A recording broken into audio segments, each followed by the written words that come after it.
It's ding ding time. Let's get another ding ding. It's ding ding time. Let's get a ding ding going today. Hey everyone, it's ding ding time. We're here to celebrate the contracts our team wrote during the month of November. Team members Daniel, Johanna, Smita, Raj, Kara, Fan, and Waleed. They were the winners of this past month. Congratulations, guys. Yeah. So some of you guys are over here. We're going to go over your contracts, your wins, share some unique attributes, those unique situations you had for those contracts, whether it's buyer, listing, or sale, where we can all learn from one another.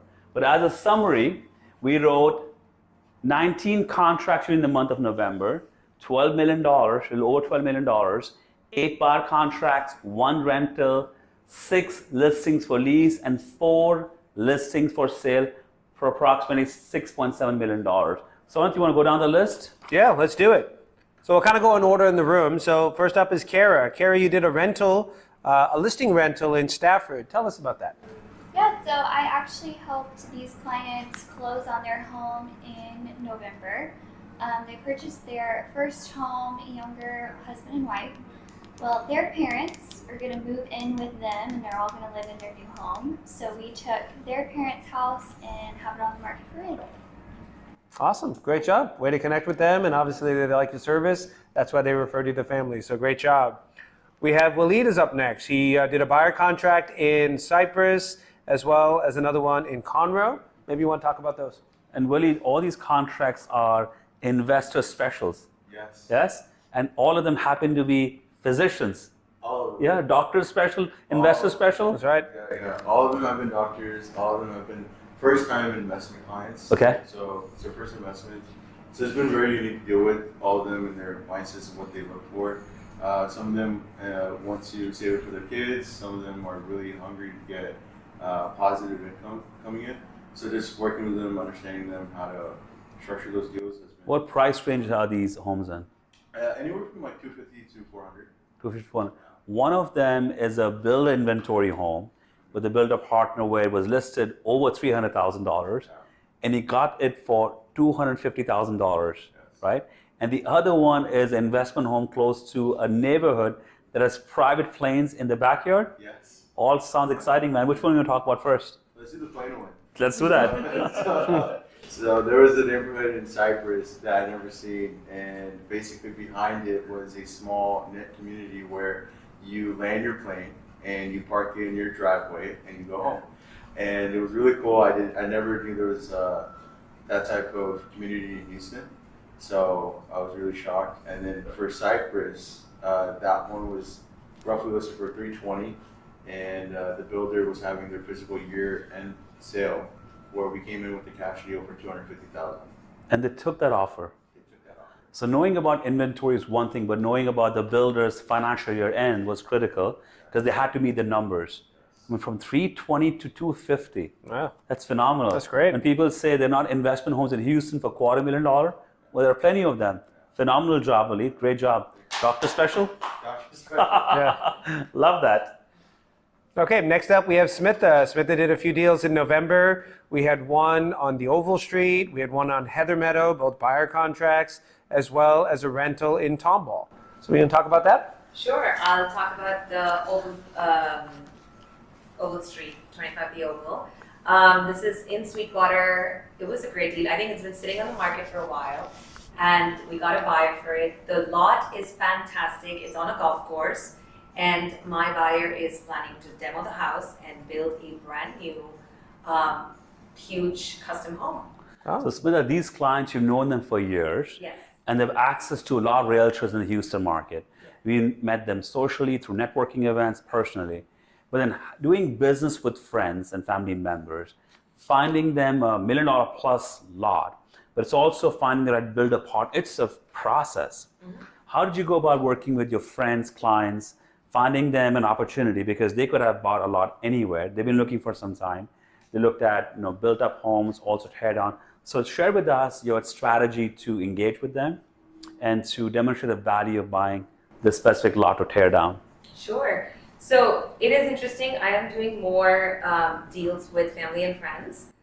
They like you more now in social 2023? network, Yeah. apparently. No, I actually enjoy it, and it's very interesting because I do keep it professional. So when I'm working with them, it's professional. But then when I'm meeting them outside, it's whatever. But yeah, I enjoy it. They know that I'm going to get them the best deal. I'm very straightforward, so they do trust me a lot. Yes, and then this particular one was just the location was fantastic.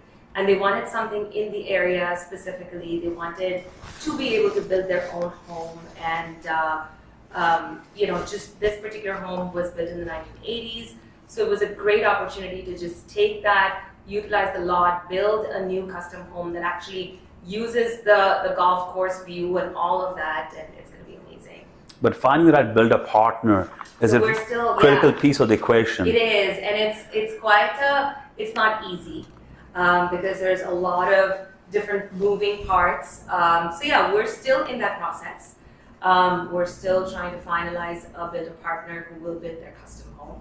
And in fact, I've learned so much with custom home builders as well. Share one thing which was unique that you did not know of in the past.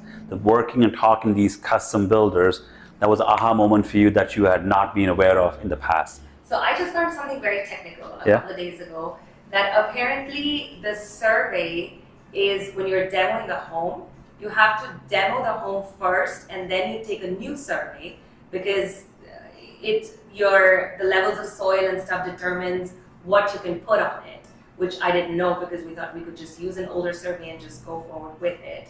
So apparently you have to demo the home first and then get the topographic survey and all of that stuff. So you're not talking about survey where when you buy a home, it outlines the foundation and the fence. You're talking about survey of the soil. Is that what you're Yes, talking about? So that's correct. soil survey. Yes. Okay. Because you're saying that while they may have a soil survey when the home was built, Correct. the topography may have changed Correct. when you demo the house? Correct. Interesting. Yes. And that's every builder needs that, or Every one of builder them? needs it, which I didn't know. And what's the cost implication of that? It's a few, not few, but it's about 30 to 40,000. $30,000 to $40,000. Yes. So someone like Rashid, you don't do that, do you? Should do it. You should do it. Okay. Right. Sorry, Figured it out, my if bad. she- You're talking about the Question- demo. I'm sorry, I was talking about the demo. She's talking about the demo, not the Oh survey. yeah, okay. So I'm talking about the Yes. actual cost of doing the soil survey. What does that cost? A few $1,000. Few $1,000. Yeah. But another interesting thing that I found out is if you take out pieces of the home, like if you want to salvage a few pieces of the home, it costs more for them to demo it versus just demoing the whole thing.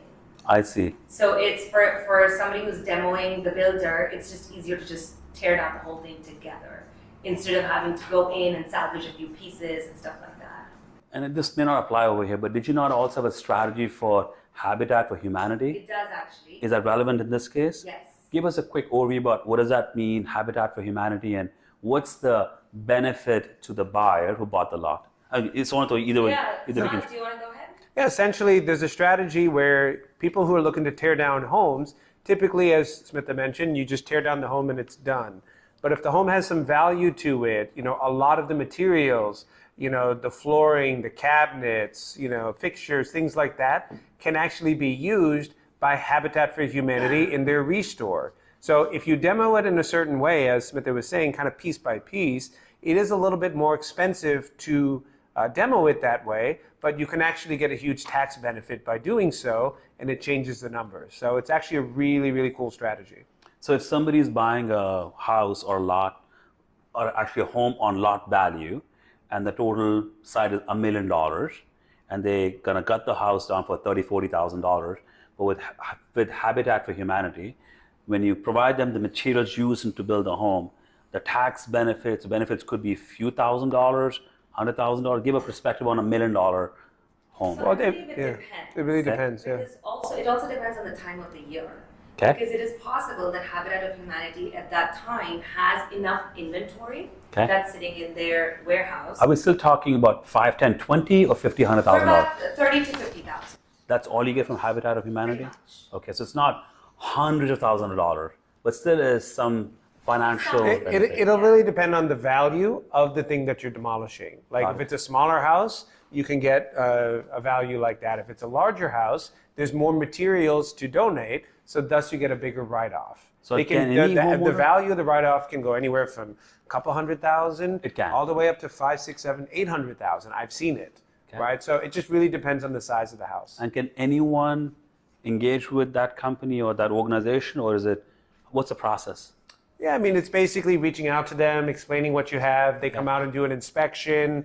We have all the details on that, so we can. Fantastic. So Yeah. if you need more, call Yeah. Smita. She can walk you through the process and help you get that lot for sale. Who do we have next on it? So, Smita, Actually, you had a few you more. had a couple more. You want to talk about those real quick? Sure. Heather Meadow was a buyer. We went ahead and got them into a home in Riverstone. And the Tombaugh listing was an investment home. I helped my client lease it out for about a year and a half, and now it's back on the market for lease. Excellent. Yeah, great job, Smita. Next up, we have Raj. Raj did a few deals in November. He did a couple of rentals, one in Richmond, one in Rosenberg, and also a buyer contract in Cyprus. So which one do you want to talk about? The buyer contract or the rentals? I still like the rental. I situation. know, probably. I like the rental situation because this is someone who is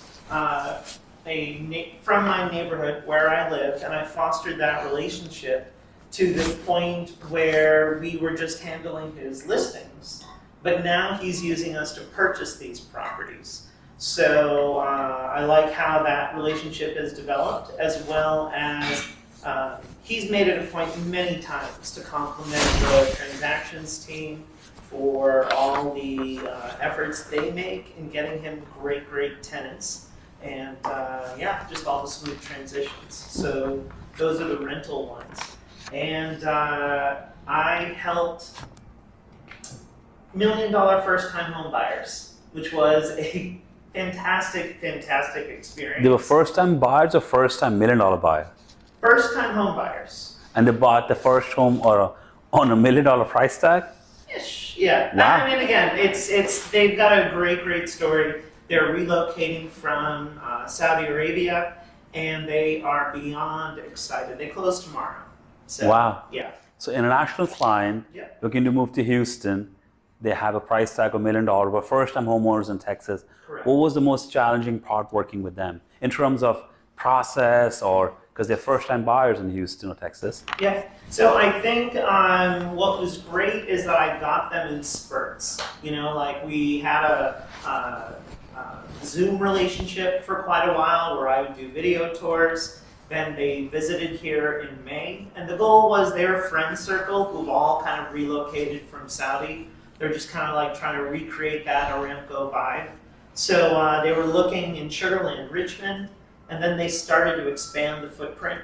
But it was a lot of running out to listings, trying to just show them on video a resale and convey that excitement. And ultimately, we went with new construction and got a great deal. Which neighborhood, what part of Houston? Bridgeland. In Bridgeland? Yeah. This is a Newmark home?